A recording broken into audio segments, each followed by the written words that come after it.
Sasa kwa nini unampenda halafu umwambie? Mwambie ajue. Kwa nini ukubali kuyapoteza mapenzi yako? Kwa nini ukubali kumuona anaenda mbali wakati unampenda? Mweke wazi. Hebu tutoke kwenye utamaduni, kwa sababu wengi wanaamini katika utamaduni. Hata kama ni mwanamke unampenda mwanaume, ili usimpoteze, mwambie ukweli. Kama unashindwa kumwambia kwa maneno, mwambie kwa vitendo. Maana vitendo pia vina mengi ya kumaanisha na vina mengi ya kumfanya mtu atambue anapendwa.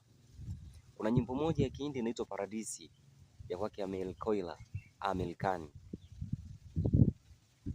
Ile nyimbo inakwambia, kwa nini umuache unayempenda aende mbali na wewe, wakati huu yupo karibu nawe, huwezi kuzieleza hisia zako dhidi yake. Simama kwa kulitetea penzi lako. Simama kwa kuzitetea hisia zako. Usijali watakuonaje, usijali watakufikiriaje, usijali watasemaje, lakini upe furaha moyo wako. Moyo unahitaji furaha. Wewe amini katika haya maisha kila kitu ni mapenzi. Asikudanganye mtu, tuwadanganyana. Ukikosa mapenzi moyoni mwako, hakuna kitu utakifanya utakiona kinaenda. Ukikosa mapenzi moyoni mwako, hakuna kitu utakiona kiko bora.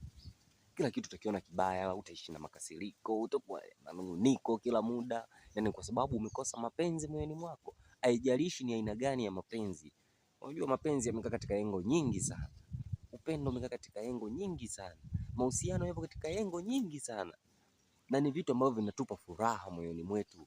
Uwe una pesa, uwe una pesa. Hivyo ndo vitu muhimu. Unaweza kuwa na pesa hauna mapenzi, muda wote tunaona sura yako imejikunja, hauna amani, hauna furaha, hujui nini kinakutesa. Kumbe ni mapenzi. Mapenzi ndio yanakutesa moyoni mwako, hamna mapenzi. Usimwache aende mbali unayempenda. Hakikisha unamwambia ukweli, aujue. Ikibidi tangazia dunia nzima ielewe kuwa unampenda. Na hicho ni kitu mwanamke anapenda kuambiwa hivyo. Wanaume tulichukue hilo.